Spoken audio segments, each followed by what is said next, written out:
चलो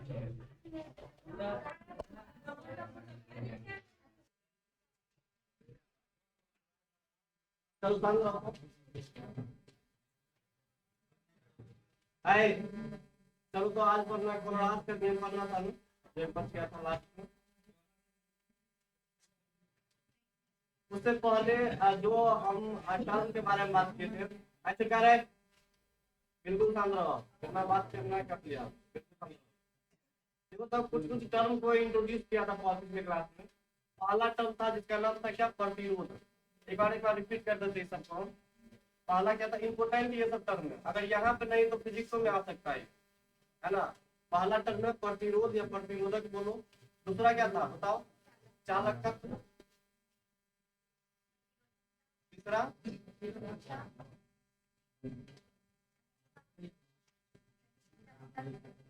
ये क्या था, और लास्ट वाला मोलर चार्ज। चलो देखो तो इसको समझा देते एक बार हम।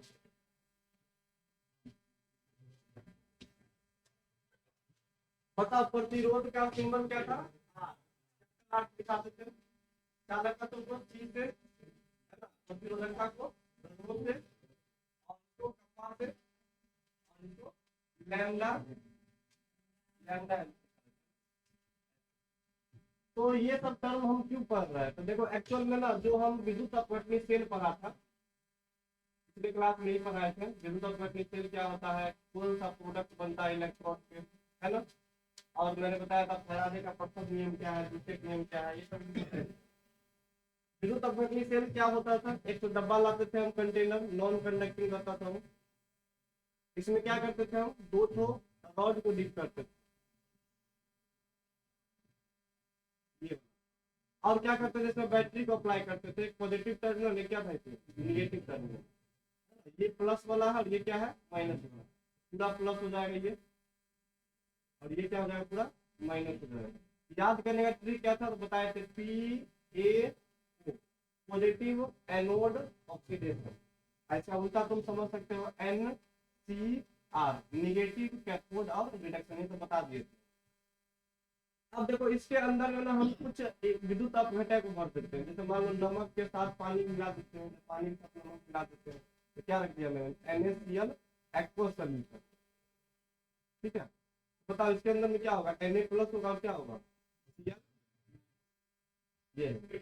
अब चलो समझते हैं एक एक करके। देखो अब इसके अंदर में ना जैसे ही करंट पास होगा ना, तो करंट पास होता है ना, तो इसके अंदर में ना कुछ अवरोध उत्पन्न होता है। अवरोध कैसे उत्पन्न होगा तो समझाते हैं। जैसे मान लो यहाँ पे इस बैटरी को मैंने ओपन किया और ये बैटरी में से यहाँ से इलेक्ट्रॉन निकलना स्टार्ट किया, मतलब निगेटिव चार्ज इधर से कौन सा चार्ज पॉजिटिव वाला। अब देखो यहाँ पे प्रतिरोध कैसे उत्पन्न होता है, प्रतिरोध का मतलब क्या होता है कि करंट जाने वाला रास्ते में जो अवरोध उत्पन्न होता है ना, यही बोलते हैं ना। विद्युत धारा पास होने के दौरान या पास होने के समय जो रुकावट प्रतीत होता है या जो अवरोध उत्पन्न होता है, वही अवरोध क्या कहलाता है, प्रतिरोध कहलाता है, ये प्रतिरोध। तो यहाँ पे प्रतिरोध क्यों है तो समझाते हैं उसको। जैसे मान लो नमक को हमने पानी में जो मिला कर रखा था यहाँ पे, तो देखो ये Na+ किधर जाना चाहे, निगेटिव की तरफ जाना चाहे, ऐसे की तरफ, लेकिन पता है ये Cl- ना इसको जाने नहीं देना चाहता, माइनस वाला क्या करेगा, प्लस वाला पकड़ कर रखना चाहेगा। तो बताओ ये जो निगेटिव चार्ज जो है, ये जो अपने ऊपर जो पॉजिटिव बुला रहा है, क्या ये आसानी के साथ चला जाएगा इस पे, नहीं, ये कुछ ना रुकावट क्रिएट करता है। या फिर जो निगेटिव आयन जो है ये ना प्लस वाला को जाने नहीं देना चाहे, नहीं जाने देना चाहेगा, तो बताओ इसी दोनों के बीच जो फोर्स लगता है यही यहाँ पे अवरोध उत्पन्न कर रहा है। तो समझने के लिए मैंने बताया कि NaCl के सोल्यूशन में बताओ अवरोध की तरह काम कौन करता है, Cl-। अगर प्लस वाला को भेजना हो तो प्लस, ये माइनस वाला ना इसको जाने नहीं देना चाहे, तो ये खींचेगा खींचेगा तो कुछ रुकावट क्रिएट होगा, जिसको क्या बोलते हैं आपको प्रतिरोध बोलते हैं। और किसी को अगर प्रतिरोध निकालना है तो निकाल सकते हो, V बराबर IR। इसका वोल्टेज दिया रहेगा, बोलेगा 5 वोल्ट का बैटरी अप्लाई किए हैं, इतना करंट 2 एम्पीयर का करंट पास हुआ, तो यहाँ पे करंट रख सकते हैं और यहाँ से क्या निकाल सकते हैं, रेजिस्टेंस निकाल सकते हैं, ये प्रतिरोध यहाँ से निकल जाएगा। तो ये तो है फिजिक्स का तरीका, V बराबर IR से निकाल सकते हैं। लेकिन अगर केमिस्ट्री में बात करें तो एक फार्मूला मैंने बताया था, रेजिस्टेंस बराबर क्या था, रो एल बटा एरिया, ये कहीं काफी में हम दिखाए होंगे, रेजिस्टेंस बराबर रो एल बटा एरिया। हम यहाँ पे ये अप्लाई करके इसको सॉल्व करके हम रेजिस्टेंस निकाल सकते हैं, वैसे हम यहाँ से भी निकालेंगे तो आंसर क्या आएगा, तो ये हमारा कितना रुकावट क्रिएट हो रहा है इसको हम ओम से इंडिकेट करते हैं। बताओ प्रतिरोध का यूनिट क्या होता है, हो जाएगा इसका सिंबल क्या होता है, ऐसा कुछ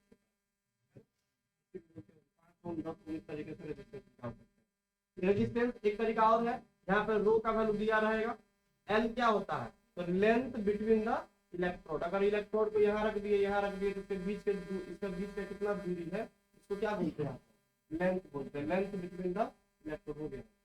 ए क्या है यहाँ पे, एरिया ऑफ इलेक्ट्रोड, ए क्या है यहाँ पे, इस इलेक्ट्रोड, जैसे इलेक्ट्रोड को डिप करेंगे इसके अंदर तो उसका एरिया कितना है, लेंथ रख देंगे और सॉल्व कर देंगे तो क्या निकल जाएगा, और फिर वो निकल के आ जाएगा। ये भी है ना। अब चलो बात करते हैं चालक का क्या होता है। जितना प्रतिरोध आता है ना उस प्रतिरोध को जब एक से डिवाइड कर देते हैं तो क्या हो जाएगा, चालक का।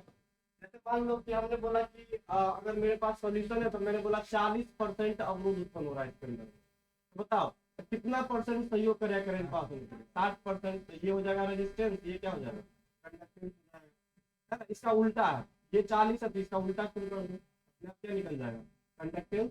चालक का सिंपल सा डेफिनेशन है, प्रतिरोध का जो विक्रम होता है या जब इसका हम 1/20 निकालते हैं, प्रतिरोध का जो विक्रम होता है यानी उल्टा होता है क्या कहलाता है, चालक का कहलाता है। इसको कैसे लिखते हैं, सी से इंडिकेट करते हैं, सी बराबर क्या लिखेंगे 1/r, तो ये हमारा क्या निकल जाएगा कंडक्टेंस चालक का। तो इस पर निकालना नहीं है, रेजिस्टेंस दिया रहेगा 1 से डिवाइड कर दो अपने आप आंसर आ जाएगा। ठीक, बताइए इसका यूनिट क्या हो सकता है, कल बताए थे ओम इनवर्स, या क्या लिख सकते हैं MHO भी लिख सकते हैं, है ना, और क्या लिख सकते हैं, ऐसे भी दिखा सकते हैं ना, ऐसे भी तो लिख सकते हैं ना, या ऐसे भी लिख सकते हैं, देखो ऐसे एक और तरीका है, सीमेन भी लिख सकते हैं, इतना सारा है तरीका लिख सकते हैं। ये किसका यूनिट है, चालक का दूसरा यूनिट है जो ज्यादा फेमस, एक सीमेन फेमस है और एक ओम इनवर्स, दो याद रख सकते हैं। बताओ इस दोनों में किसी को दिक्कत है, इस दोनों में किसी को दिक्कत। अब बात करते हैं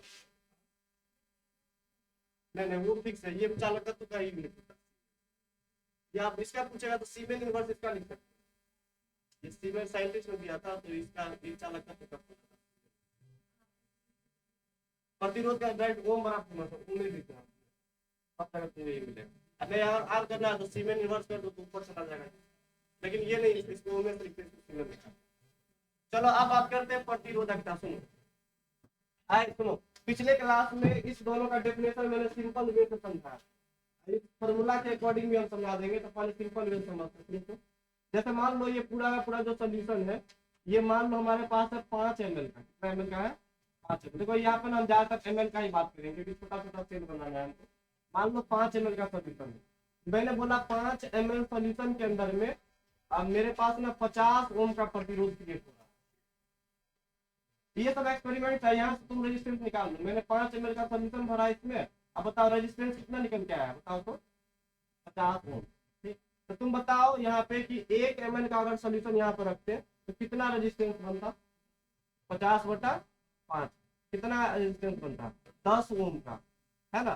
तो पता है यही हमारा कहलाता है रेजिस्टिविटी, इसी को क्या बोलते हैं लोग, प्रतिरोधकता के नाम से जानते हैं। देखो पूरा सोल्यूशन के लिए निकाल रहे तो उसको बोलते थे रेजिस्टेंस, लेकिन रेजिस्टिविटी जो होता है या प्रतिरोधकता होता है ना, उस सोल्यूशन का खास पॉइंट होता है, केवल किसके लिए डिफाइंड होता है, एक मोल नहीं 1 ml सोल्यूशन के लिए, 1 ml के लिए फिक्स है। अगर 1 ml हमारे पास इलेक्ट्रोलाइटिक सोल्यूशन है तो उसके द्वारा जो रेजिस्टेंस निकल के आता है ना, उसी को क्या बोलते हैं हम लोग, प्रतिरोधकता के नाम से। एग्जाम में आएगा डेफिनेशन में लिख सकते हैं 1 ml विद्युत अपघटन के द्वारा, सबके लिए नहीं, 5 ml 10 ml 20 ml के लिए नहीं, केवल किसके लिए 1 ml के लिए जो प्रतिरोध उत्पन्न होता है, यही क्या कहलाता है प्रतिरोधकता। क्या कहलाएगा, इसी को बोलते हैं प्रतिरोधकता। तो बताओ डेफिनेशन याद हो गया, क्या लिखेंगे 1 ml विद्युत अपघटन के द्वारा जो रुकावट क्रिएट होता है या जो अवरोध उत्पन्न होता है वो क्या कहलाता है, प्रतिरोधकता कहलाता है। अब इसको थोड़ा ना हम डेफिनेशन समझ लेते हैं। देखो R बराबर, सुनो देखो तो ये रेजिस्टेंस, ये रो का मतलब यहाँ पे क्या प्रतिरोधकता है ना, रो का मतलब क्या प्रतिरोधकता। तो तुम थोड़ा सोचो, अगर हम लंबाई को 1 सेंटीमीटर ले लें और एरिया कितना ले लें 1 सेंटीमीटर स्क्वायर, यही देखो यही आ जाएगा। फिर लेंथ को 1 सेंटीमीटर और एरिया कितना ले लें 1 सेंटीमीटर स्क्वायर ले लेते हैं, तो वहां बताओ ये पूरा टर्म सॉल्व हो कितना आएगा 1 के बराबर 1 है। और बताओ अगर ये हम r बराबर क्या लिख सकते हैं, इसको ऐसे लिख सकते हैं ना, रेजिस्टिविटी के बराबर हो गया। r किसके बराबर आ गया, रेजिस्टिविटी के बराबर, पता है। तो सुनो रेजिस्टेंस को भी क्या बोलते हैं हम लोग, रेजिस्टिविटी यानी ये जो प्रतिरोध को क्या बोलते हैं हम लोग, प्रतिरोधकता। प्रोवाइडेड कंडीशन क्या होना चाहिए कि लेंथ बिटवीन द इलेक्ट्रोड कितना होना चाहिए 1 सेंटीमीटर और एरिया कितना होना चाहिए 1 सेंटीमीटर स्क्वायर। तो तुम चेक करो यहाँ पे, जैसे मान लो मैंने एक सेल बनाया यहाँ पे, देखो यहाँ पे मैंने यहाँ पे एक तो रॉड को डिप कर दिए, ये वाला एक रॉड यहाँ पे, तो तुम थोड़ा सोचना। देखो ये लेंथ के इस दोनों के बीच की दूरी कितना है बताओ तो 1 सेंटीमीटर, अभी जस्ट बोला था। लंबाई कितना लिए 1 सेंटीमीटर, और ये इसका जो एरिया कितना होगा पूरा पूरा इलेक्ट्रोड का एरिया 1 सेंटीमीटर स्क्वायर। तब इसमें तो तुम क्या करो, इसको ऐसे बना लो, इसको ऐसे मान लो बना लिए हो, ठीक है। क्या ये क्यूब बन जाएगा, क्यूब क्यूब में क्या होता है लेंथ गुना ब्रेथ गुना हाइट। बताओ इसमें लंबाई कितना, दोनों के बीच का लंबाई 1 सेंटीमीटर। अब बताओ इसका एरिया, मैंने ये जो रॉड था हमारे इसको रॉड बना देते हैं। ये क्या है इधर, ये इलेक्ट्रोड है, ये भी इलेक्ट्रोड है, ये बीच में क्या भरा हुआ है इलेक्ट्रोलाइटिक सॉल्यूशन है। तो तुम बताओ इसका एरिया कितना हो जाएगा 1 सेंटीमीटर स्क्वायर, यानी इसका जो ब्रेथ है वो भी कितना है 1 सेंटीमीटर, और हाइट भी कितना हो जाएगा 1 सेंटीमीटर। यानी सॉल्व करेंगे तो क्यूब का एरिया कितना हो जाएगा 1 सेंटीमीटर क्यूब। क्या इसको हम 1 ml लिख सकते हैं, वही बात हो गया। देखो अगर इस दोनों को एक एक कर देंगे ना तो ये अपने आप कितना हो जाएगा 1 ml। तो अब देखो यही डिफाइन कर दिया है बात से, उतना तुमको नहीं करना है, दो तरीका से लिख सकते हो। सुनो अगर लेंथ को 1 सेंटीमीटर एरिया को 1 सेंटीमीटर स्क्वायर कर देंगे तो वहां पे जो प्रतिरोध बनेगा उसे क्या बोलेंगे प्रतिरोधकता। या क्या लिख सकते हैं 1 ml विद्युत अपघटय जो सोल्यूशन है उसके अंदर में जो रेजिस्टेंस बन के आएगा उसे क्या बोलेंगे। बताओ डेफिनेशन क्लियर है, यही डेफिनेशन है, ठीक। अब बताओ ये प्रतिरोधकता का जो यूनिट होता है वो क्या लिख सकते हैं, प्रतिरोधकता का यूनिट यहाँ से निकाल लो, यहाँ से निकालेंगे, चलो निकाल लेते हैं, रुको। तो तुम क्या करो प्रतिरोधकता को इधर रख देते हैं, ठीक है। इधर क्या हो जाएगा रेजिस्टेंस गुना एरिया बटा एल, इसका यूनिट चाहिए ना हमको, इसका यूनिट चाहिए, दोनों का यूनिट पता चल गया, इसका यूनिट चाहिए, साथ में यूनिट भी याद रखना, सब यूनिट बहुत पूछता है। तो बताओ रो एरिया इधर जाएगा तो क्या हो जाएगा आर गुना एरिया बटा एल। तो बताओ रेजिस्टेंस का यूनिट क्या होता है ओम, एरिया का सेंटीमीटर, यहाँ पे सेंटीमीटर में लेते हैं, याद रखना हमेशा सेल में सेंटीमीटर। अब फिजिक्स में तुम मीटर पढ़ सकते हो लेकिन यहाँ पे सेंटीमीटर लेना है। बताओ नीचे कितना आएगा सेंटीमीटर, सेंटीमीटर स्क्वायर से सेंटीमीटर कट जाएगा, कितना बचेगा ओम सेंटीमीटर। क्लियर है बात, ओम सेंटीमीटर, इसका यूनिट रख लो आज से क्या होगा ओम सेंटीमीटर। अब बात करते हैं चालकता क्या होता, सुनो। तो अगर ये याद रख लिए हो तो ये भी याद हो जाएगा। अब देखो 1 ml विद्युत अपघटय में क्या आता है रुकावट, तो प्रतिरोधकता कहलाता है। अब क्या बोलेंगे यहाँ पे बताओ 1 ml विद्युत अपघटय में जो हमको क्या होता है परमिशन मिलता है करंट पास होने का, वो क्या कहलाता है चालकता कहलाता है। या उसका उल्टा लिख दो प्रतिरोधकता का जो व्युत्क्रमानुपाती या व्युत्क्रम जो होता है वो क्या कहलाता है चालकता कहलाता है। तो बताओ लिख सकते हैं ना, अगर मान लो कप्पा का वैल्यू निकला तो कप्पा और क्या लिख सकते हैं 1/1 रो, हो गया आंसर इसका। ये इसका वैल्यू तुमको दिया रहेगा, उसको 1 से डिवाइड कर दो अपने आप आंसर आ जाएगा, ठीक है 1 समथिंग हो जाएगा। बताओ इसका यूनिट क्या लिख सकते हैं, इसका जस्ट उल्टा, इसका जस्ट उल्टा क्या लिखेंगे हम ओम इनवर्स सेंटीमीटर इनवर्स, या ओम इनवर्स को क्या लिखते हैं सीमेन भी लिख सकते हैं ना, सीमेन भी बड़ा फेमस इसमें आता है। तो क्या हो जाएगा सीमेन सेंटीमीटर इनवर्स, तो ये तुम याद रख सकते हो यहाँ ओम सेंटीमीटर तो ओम इनवर्स सेंटीमीटर इनवर्स। चलो अब लास्ट वाला टर्म के बारे में बात करते हैं, इसका नाम क्या है मोलर चालकता। सबका सबका डेफिनेशन हम पूछेंगे अगले क्लास में, याद रखना। चलो हेडिंग डालते हैं मोलर चालकता क्या होता है, हमें इसी वक्त सब बता दो मोलर चालकता। इतना सारा टर्म मिटा देते हो।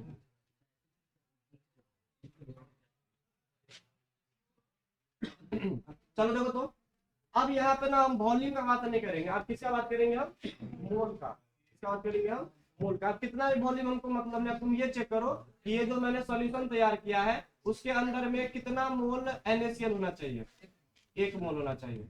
अब बताओ कंटेनर के अंदर में हमने 1 मोल नमक को रख दिया और वहां से हम जब रेजिस्टेंस निकालते हैं, रेजिस्टेंस तो नहीं चाहिए हमको, यहाँ पे चालकता चाहिए, चालकता किताब में दिया हुआ है ये मोलर प्रतिरोधकता कभी नहीं पूछता है। क्या पूछता है? मोलर चालकता। ठीक है, तो एक मोल यहाँ पे क्या भर देंगे हम? NaCl भर देंगे और उसका जो हमारा चालकता निकल के आएगा, क्या निकल के आएगा? चालकता। मतलब एक मोल NaCl में कितना सहयोग कर रहा करंट चलाने में, वो क्या कहलाएगा आपका? मोलर चालकता कहलाता है। इसको हम लैम्डा एम से दिखाते हैं। क्या किससे दिखाते हैं? लैम्डा एम से। इसको बोलते हैं मोलर चालकता। इसका जो फॉर्मूला होता है, ये मोलर चालकता कभी बोला निकालने के लिए, तो कैसे निकालेंगे बताओ? किताब कापी में लिखा होगा फॉर्मूला, कप्पा इंटू 1000 बटा में, ये फॉर्मूला पकड़े चलना, आराम से आंसर तुमको आ जाएगा। Lambda M molar conductivity, lambda M एक मोल आयन के लिए, एक मोल इलेक्ट्रोलाइट के लिए जो जो सारा इसमें जो कंडक्टेंस निकल के आएगा, वही क्या कहलाता है? मोलर चालकता। फॉर्मूला पकड़ लेना, लैम्डा एम बराबर कप्पा इंटू 1000 बटा कैपिटल एम। बताओ इसका यूनिट क्या है? कहाँ पे लिखा होगा? Simon centimetre square mole inverse. इसको भी रख लेना है। इसको सॉल्व करेंगे तो अपने आप आ जाएगा। ठीक है, कप्पा इंटू 1000 बटा कैपिटल एम। न्यूमेरिकल तो नहीं आता बोर्ड में, लेकिन फॉर्मूला से रिलेटेड ये ना यूनिट पूछ सकता है। ठीक है, Simon centimetre square mole inverse. चलो बताओ, इसमें किसी को दिक्कत है यहाँ तक? चलो अब हेडिंग डालते हैं कोलोरॉस लॉ क्या था, देखो तो इसको समझते हैं।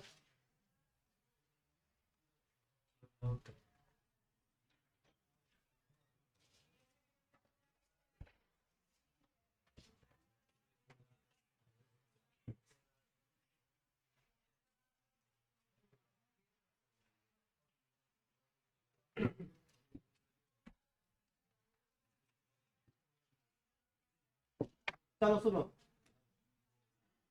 देखो तो क्या है ये, इधर देखो, इधर ये लड़के तो पागल हो गए हैं। इधर लेते कहा देखेंगे? बताओ, नीचे रहना, नीचे रहते तो दे रहो।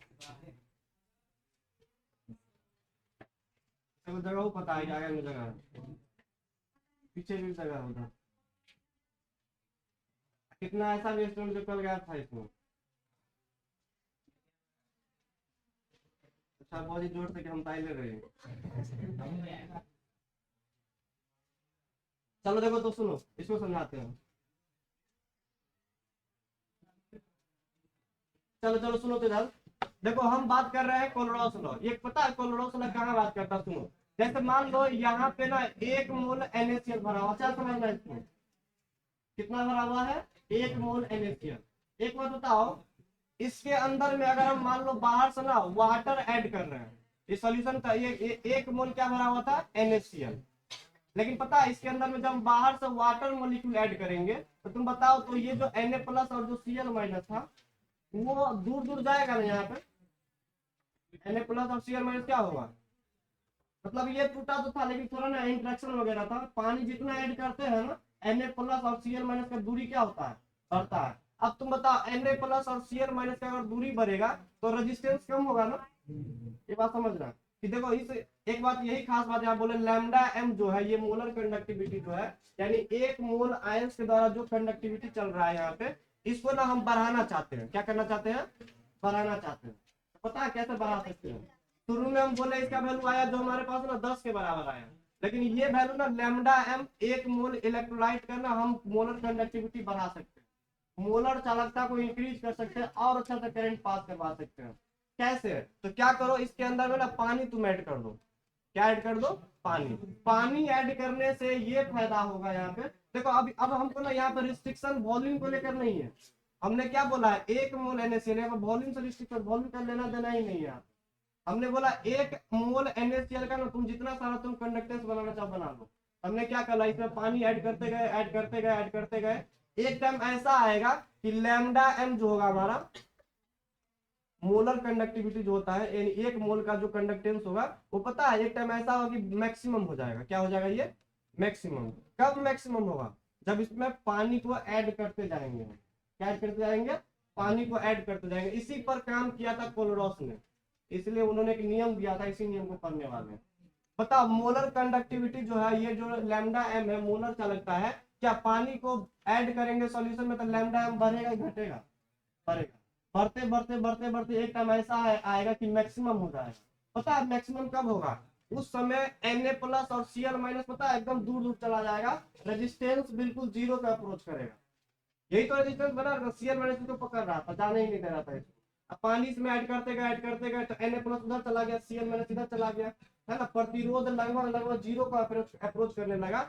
उस टाइम λm क्या हो जाएगा, मैक्सिमम हो जाता है। इसी पर λm का वैल्यू निकालने के लिए कि जब इनफाइनाइट डाइल्यूशन कर देते हैं, पानी को जब मैक्सिमम कर देते हैं, तो कोलोरास वहां पे क्या किया था, λm का वैल्यू निकाला था। कहाँ पे, इनफाइनाइट डाइल्यूशन पे। मतलब बढ़ाते बढ़ाते बढ़ाते में देखते हैं ऐसा आएगी, पानी क्या हो जाएगा, इसमें मैक्सिमम हो जाएगा। अब पानी बढ़ाने से कोई फायदा नहीं चल रहा है, यानी λm क्या हो गया है, मैक्सिमम हो गया। इसी पर काम किया था कोलोरास ने।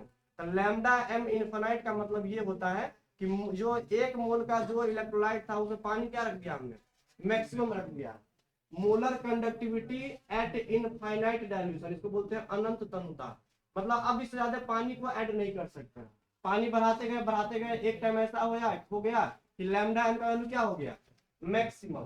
क्या हो गया, तो यहाँ पे इन्फिनिटी दे दो। तो देखो इसको भी सॉल्व करेंगे तो हमारा आंसर आ सकता है। लेकिन इन्होंने एक अलग फॉर्मूला दिया था, क्या फॉर्मूला दिया था इसी को समझते हैं। सुनो देखो तो क्या निकाले, क्या फॉर्मूला होगा, जैसे λm मान लो हम NaCl का निकालते हैं, कहाँ पे, अनंत तनुता पे। अनंत तनुता का मतलब पानी क्या कर दिया मैंने, मैक्सिमम कर दिया है। पानी बढ़ाने से ये क्या होता है, बढ़ता है, इंक्रीज करता है। तो बताओ इसका फॉर्मूला क्या था, λm Na+ eight infinite dilution plus λm Cl- eight infinite dilution. ये फॉर्मूला पकड़ के चलना, यही है कोलोरास का लॉ। देखो आप Na+ का मोलर कंडक्टिविटी का वैल्यू तुमको दिया रहेगा अकेला, क्योंकि अब आयन दूर दूर चला गया है।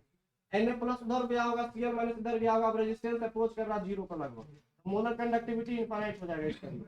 ठीक है, Na+ का वैल्यू दिया रहेगा, Cl- का वैल्यू दिया रहेगा, दोनों क्या करेंगे हम जोड़ देंगे, तो यही हमारा क्या कोलोरास। डेफिनेशन क्या लिखा है तो सुनो, अनंत तनुता पर मोलर चालकता जो होता है ना, उसमें उपस्थित केटायन का मोलर चालकता एवं एनायन का मोलर चालकता कहाँ पे, अनंत तनुता पर जोर के बराबर होता है। फिर समझो, किसी भी एक मोल यानी मोलर चालकता किसी भी इलेक्ट्रोलाइट का विद्युत अपघटन का मोलर चालकता अनंत तनुता पर किसके बराबर होता है, उसमें उपस्थित केटायन एवं केटायन मतलब धनायन और ऋणायन का मोलर चालकता के सम के बराबर होता है। अनंत तनुता पर सम के बराबर होता है, यही क्या कहलाता है, कोलोरास का नियम कहलाता है। ठीक है, यही है। एक तरीका और समझ सकते, इसको ऐसे भी लिख सकते हैं, λm इन्फिनिटी, मान लो यहाँ पे दिया हुआ MgCl2, क्या है MgCl2, तो क्या लिखेंगे हम, λm Mg2 प्लस λm क्या हो जाएगा, Cl-। बताओ क्लोरीन का है, क्लोरीन का बताओ तो इसके पीछे पता है 2 से गुना कर देते हैं, ये भी कॉपी में लिखा होगा है ना। अगर 2 तो क्लोरीन है तो पीछे में कितना जाएगा, 2 जाएगा। Mg कितना है, 1 है, तो पीछे में कितना आएगा, 1। बताओ सोडियम का होता है 1 हो तो पीछे में कितना जाता है, 1, तो 1 लिखने का मैटर नहीं करते यहाँ पे। Cl- है 1 हो तो पीछे में कितना जाएगा, यहाँ पे 1 जाएगा, तो 1 नंबर से भी गुना करना पड़ता है, और ऊपर में इनफिनिट रख लो।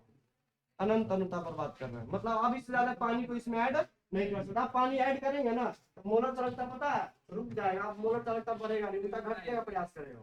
अब मैक्सिमम हो गया पानी, तो ऐड कर, मान लो समुद्र भर के पानी ऐड कर दोगे तो Na+ उधर चला गया, Cl- मतलब कंडक्टेंस पास नहीं होगा, करंट पास नहीं करेगा उसमें। तो लगभग ना किसी भी इलेक्ट्रोलाइट के लिए 2 लीटर 3 लीटर मैक्सिमम हो जाता है। ठीक है, तो यही हमारा कोलोरास का नियम। चलो हम आगे मूव करते हैं। अब बताओ कौन सा टॉपिक रह गया था इसमें, एक बैटरी के बारे में ना, संचालन लास्ट हुआ था, बैटरी पढ़ लेते एक बार। बताओ तो बैटरी कितने टाइप से डिवाइड किया था हमने, 2 टाइप से, को क्या बोलते हैं प्राथमिक बैटरी, ये क्या होता है सेकेंडरी, द्वितीयक सेल बोलते हैं, द्वितीयक बैटरी।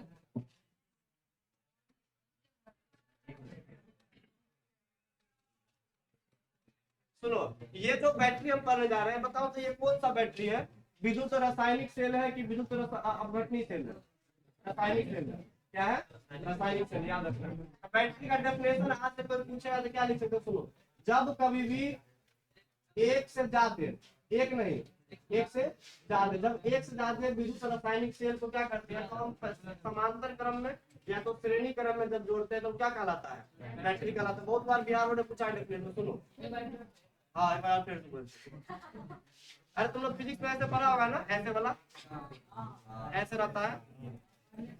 तो ये बैटरी सब जुड़ा हुआ है, एक प्लस वाला टर्मिनल माइनस वाला, एगो बैटरी हो गया, ये एगो सेल विद्युत रासायनिक सेल हो गया, ये दूसरा सेल हो गया, ये तीसरा सेल। तो देखो एक से ज्यादा सेल जुड़ गया आपस में ना, तो पूरा को क्या बोल सकते हैं, बैटरी बोल सकते हैं। यही बात तो है। बताओ ये कौन से क्रम में, समांतर क्रम में कि श्रेणी क्रम में? ये श्रेणी क्रम में। देखो जब माइनस को प्लस के साथ, माइनस को प्लस के साथ जब जोड़ देते हैं तो क्या कहलाता है, श्रेणी क्रम। तब तो पैरेलल क्रम में भी हो सकता है, श्रेणी क्रम में भी हो सकता है, किसी भी तरीका से जोड़ सकते हैं। तो ये कौन से क्रम में है, श्रेणी क्रम में। तो बताओ डेफिनेशन क्लियर है। जब एक से ज्यादा विद्युत रासायनिक सेल को श्रेणी या समांतर क्रम में जोड़ते हैं तो क्या कहलाता है, बैटरी कहलाता है। बैटरी कितने टाइप का होता है, दो, प्राथमिक और सेकेंडरी सेल। ठीक, बताओ प्राथमिक कितने प्रकार का है, दो प्रकार के नाम याद रखना। क्या है पहला, लेक्लांची सेल, लेक्लांची बैटरी या सेल। दूसरा क्या है, देखिए मरकरी कोई को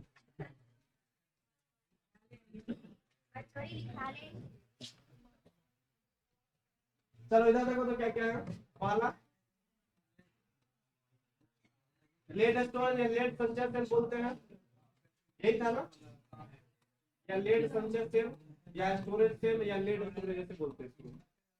लेड स्टोरेज बैटरी, पता है इन्वर्टर में इसी बैटरी को लगाया जाता है,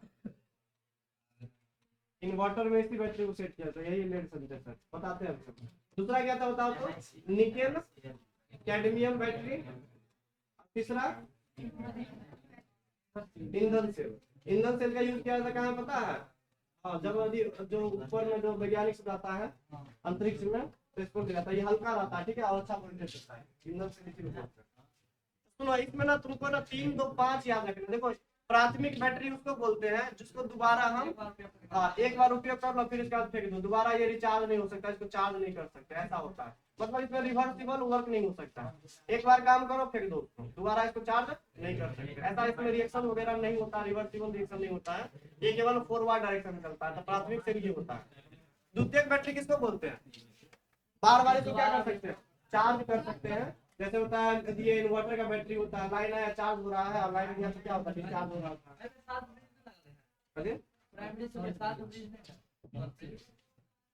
देखो प्राथमिक सेल होता है ना, देखो इसी के अंदर में सब कहानी चलता है। देखो एक्चुअल में देखो साल्ट ब्रिज का मतलब ये नहीं है कि तुम ना आगे मूव करा सकते हो पीछे भी, वो डिपेंड करता है किस नेचर का रिएक्शन। देखो दुनिया जैसे तुम लोग एक बार पढ़ाए होंगे, जैसे मान लो A + B से मान लो C + D बन रहा, इसी पर काम करेगा, ऐसा रिएक्शन होना चाहिए।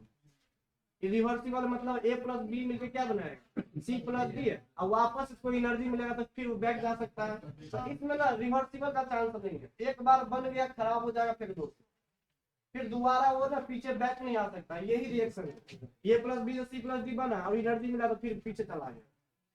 इन्वर्टर सब यही होता है ना, पहले ही देखो ये ब्रेक होता है, जब लाइन आया तो तुम फिर चार्ज हो फिर इसको डिस्चार्ज कर देता है, डिस्चार्ज हो जाता है A + B में, लाइन कटा तो फिर ये कन्वर्टर इसमें आता है।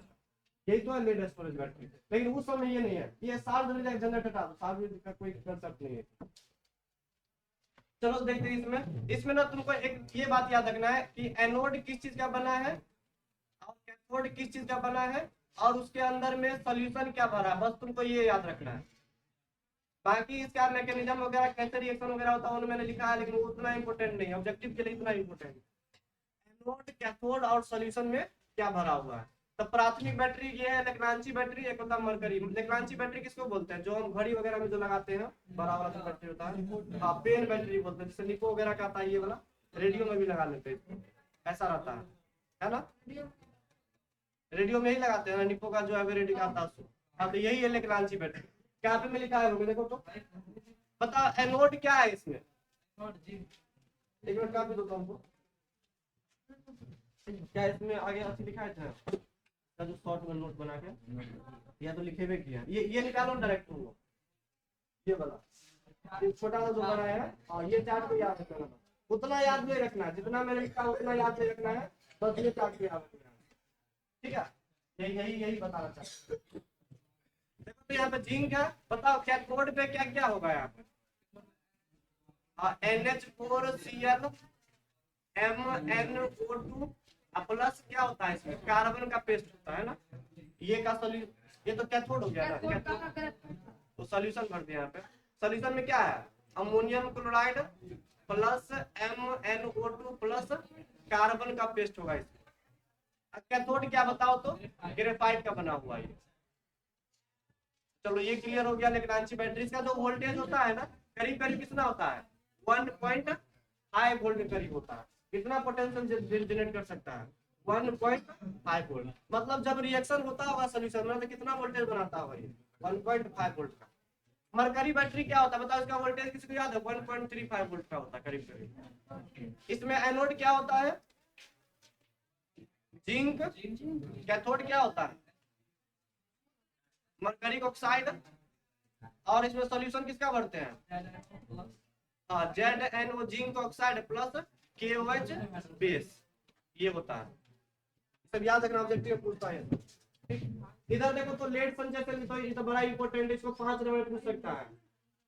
लेड संचय सेल को क्या करो, और डायग्राम के सहायता से उसका रिएक्शन भी लिखना है, ये वाला टर्म इसको बोलते हैं लेड स्टोरेज। इसको समझा देते हैं, देखो इधर जैसे इन्वर्टर में क्या होता है बताओ तो, 3-4 क्या लगा रहता है इसमें, ऐसा करके रॉड लगा रहता है, पहला रॉड, दूसरा, तीसरा, 4 को बना लें आप, चलो 4 को बना लेते हैं, 4 को। ठीक, इसमें करते क्या है, इसमें ना 2 चीज होता है, ये जो एनोड होता है, काफी निकालो जल्दी, काफी में होगा, देखो तो लेड संचय बैटरी निकालो तो द्वितीयक सेल में होगा।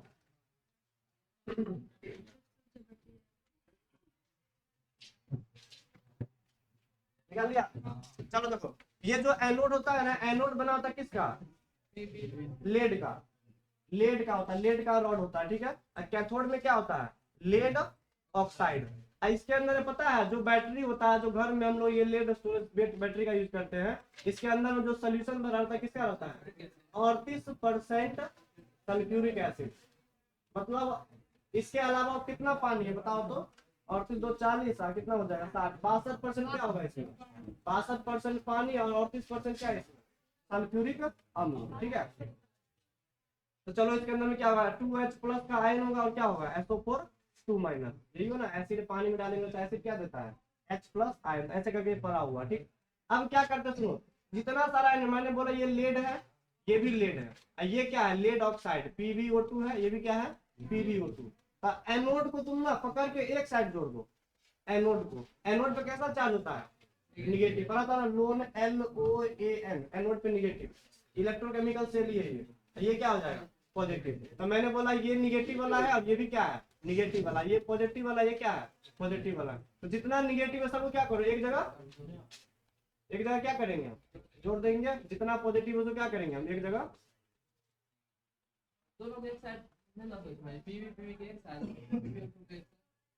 रख सकते हैं, लेकिन हमने ये रख दिया है, मतलब प्लस माइनस जो है ना रख सकते हैं, लेकिन बगल में रहेगा तो थोड़ा बेटर होगा, रिएक्शन थोड़ा आसानी से हो जाएगा।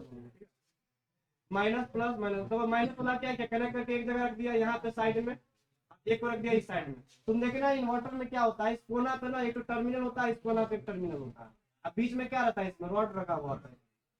ये हम लोग एक्चुअल में लाइट जो वायर लाते हैं वो यही पे ऐड करते हैं, यहाँ पे और एक यहाँ पे। मान लो ये माइनस वाला जो रहता है क्या बोल देंगे इसको, माइनस वाला टर्मिनल, इसको क्या बोलेंगे, प्लस वाला टर्मिनल। अब इसी माइनस वाला को मान लो यहाँ पे बीच में एक बल्ब लाया, इसको मैंने कनेक्ट कर दिया, तो ये यहाँ जुड़ जाएगा। तो तुम बताओ इलेक्ट्रोकेमिकल सेल में सुनो क्या पढ़ा था हमने, कि निगेटिव इसको क्या लिख सकते हैं, LOAN, इसको क्या बोल सकते हैं, इसका अपोजिट लेफ्ट है, ऑक्सीडेशन हो रहा होगा, इसको एनोड बोलते हैं, साथ में कैसा चार्ज है, निगेटिव। तो बताओ निगेटिव टर्मिनल से क्या बाहर निकलता है, इलेक्ट्रॉन, क्या बाहर निकलता है, इलेक्ट्रॉन। ये इलेक्ट्रॉन कहाँ जाता है, ट्रेवल करते करते पॉजिटिव के इस साइड में, तो ये इलेक्ट्रॉन इधर आया, इधर खत्म हो जाएगा यहाँ पे।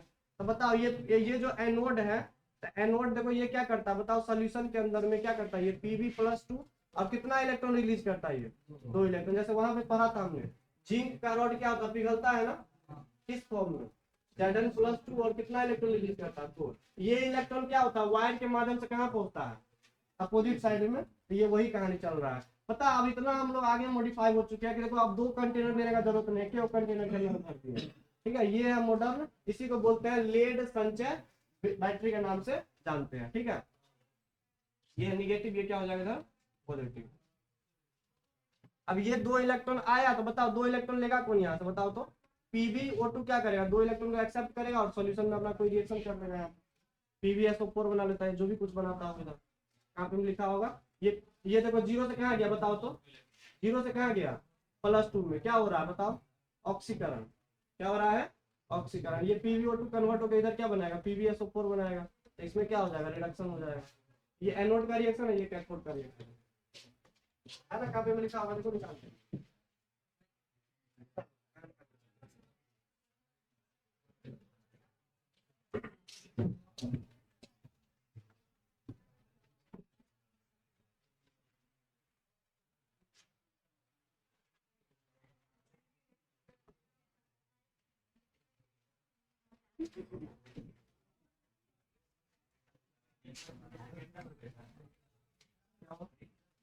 चलो सुनो तो, देखो तो एक बात और बताना चाह रहे हैं यहाँ पे।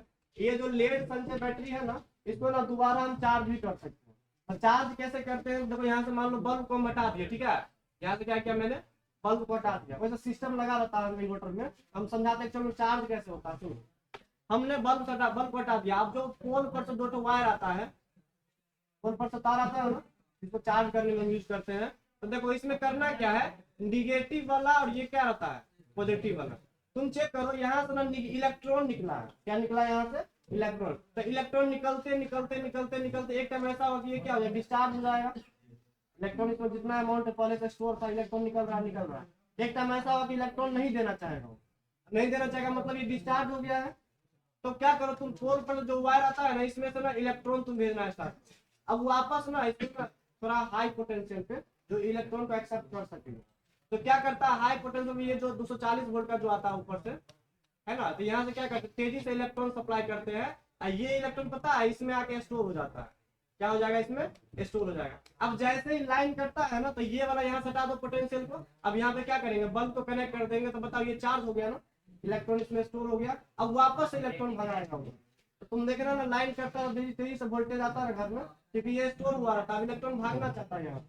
तो जैसे ही लाइन कटेगा तो इधर से इलेक्ट्रॉन निकलना स्टार्ट हो जाता है, वोल्टेज ज्यादा रहता है उस टाइम में, है ना, यही सब। चलो ये हो गया लेड संचय सेल। अब एक है निकल कैडमियम बैटरी, जोड़ सकता है क्या दिक्कत नहीं, ये 12 वोल्ट के बाद,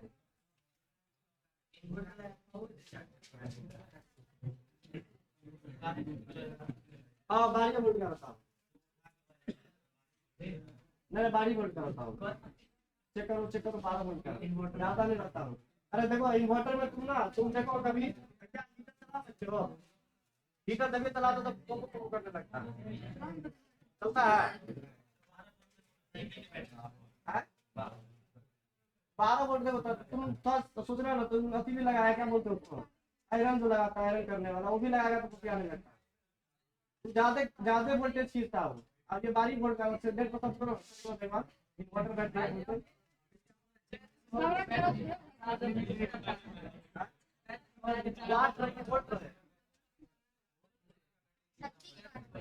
बैटरी तो चार्जर वाट नहीं ना, कितने काम करी से 35 वाट निकल रहे, कितने वोल्ट है।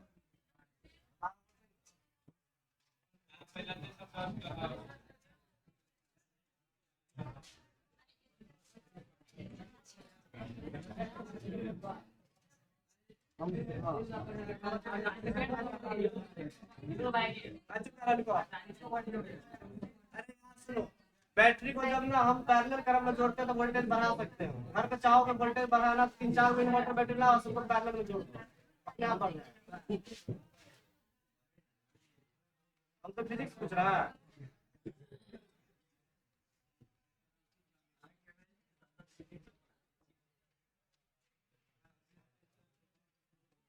अब तो कम तोड़ते हैं तुम लोगों को, बहुत बुलवा लिया 3 दिन को, बता दीजिए पहले क्या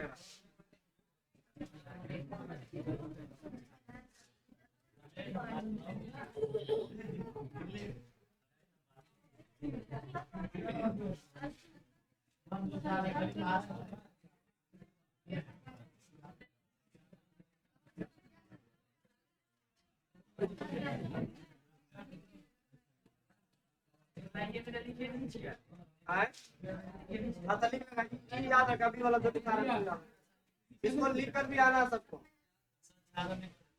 और संचालन बता दो, बता दो।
देखो तो संचालन छूट गया था ना, संचालन क्या था सुनो। जैसे मान लो ये लोहा है, ठीक है, ये मेटल का रॉड रखा हुआ, ठीक, ये क्या करता है, बाहर से ऑक्सीजन और वाटर के साथ जब संपर्क में आता है ना, तो इसका जो बाहरी परत होता है ना वो क्षय होने लगता है। क्या हो जाता है? क्षय मतलब खराब होने लगता है। यही घटना क्या कहलाता है? संक्षारण कहलाता है। जब मेटल का रॉड या धातु क्या होता है, ऑक्सीजन और वाटर यानी मॉइस्चर के संपर्क में आता है, नमी के संपर्क में, तो उसका जो बाहर का जो पोर्शन होता है वो क्या होता है? क्षय होने लगता है, मतलब खराब होने लगता है। यही घटना क्या कहलाता है? संक्षारण कहलाता है। इसका जो सूत्र होता है, यानी ये जो लोहा ना इस ऑक्सीजन वाटर के साथ मिलकर के क्या बनाता है, तो एक ऐसा कंपाउंड बनाता है Fe, जो O2 प्लस वाटर जो है आपस में मिलकर क्या बनाता है, Fe H2O3 इंटू XH2O। ये याद रखना, बिहार बोर्ड के ऑब्जेक्टिव में ये भी एक बार आ चुका है कि लोहा जो क्षय होता है, खराब होता है, उसका सूत्र क्या है, Fe2O3 इंटू XH2O। X का मतलब कितना अमाउंट है वाटर इसमें ऑब्जर्व हुआ इस टाइप से, ये इसको याद रखना। आयरन ऑक्साइड इंटू XH, ये पूछा हुआ क्वेश्चन, इसको देख लेना एक बार। तो चलो हमारा चैप्टर खत्म होता है, अगले क्लास में मिलते हैं तुम लोगों से। इस सबको याद करके आना जल्दी। कोई तो बात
मतलब यहाँ पर हम सेम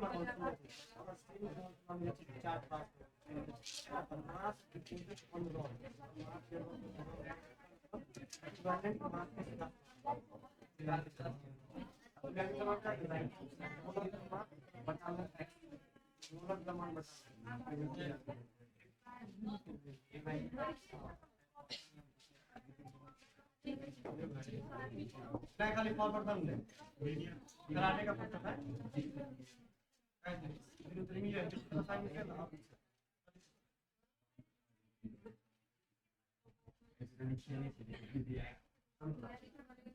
देखिए सभी कराटे का पता नहीं शरीर को बता देना हां इसके लिए बहुत इंपॉर्टेंट नहीं है रीडर में का समथिंग के साथ आगे सामने को लगा सारा काम होगा हम देखने का इसमें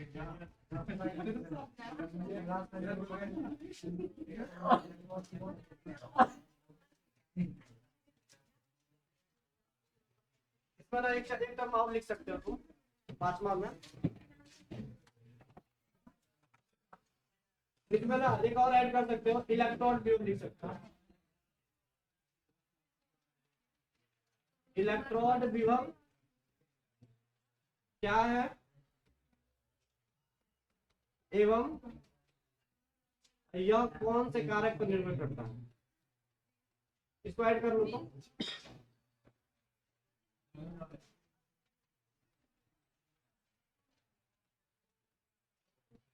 चलो इतना याद रखने ना कल हम पूछेंगे इतना लिख कर कापी में और साथ में याद करके आना कल तो रविवार है ना हाँ कल आराम से बैठ के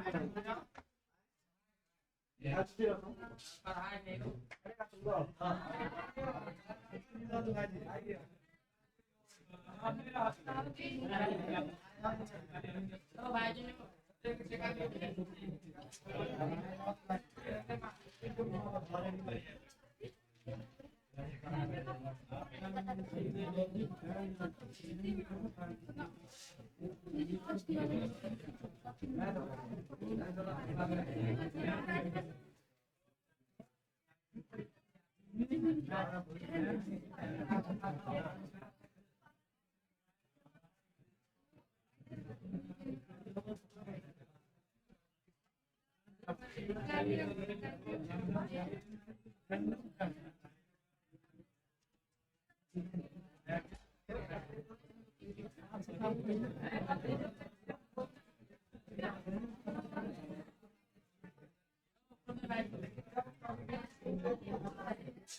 sir.